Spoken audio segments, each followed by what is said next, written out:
L'accident qu'a eu Yuki Tsunoda lors des qualifications du Grand Prix d'Émilie-Romagne aurait pu lui être fatal il y a quelques années. Malheureusement, ou heureusement dans un autre sens, il y a eu le halo.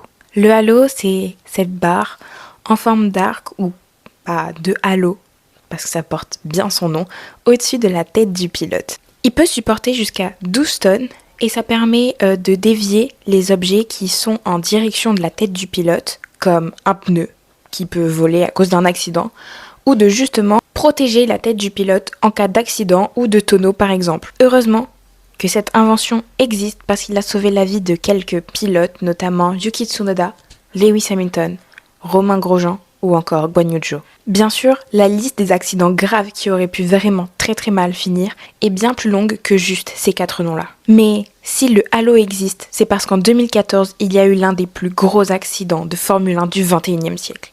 Celui de Jules Bianchi. Son accident a par la suite engendré la mise en place d'une virtual safety car pour que les pilotes ralentissent quand il y a un danger et donc que ça n'engendre pas un suraccident, comme ce fut le cas pour Jules Bianchi.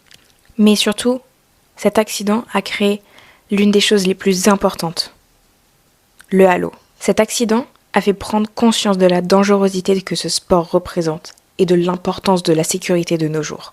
C'est alors en 2018 que cette invention est mise en place. Mais elle a surtout été extrêmement critiquée à son arrivée, par les fans comme par le paddock tout entier, pour la simple raison que c'était moche et anti-esthétique.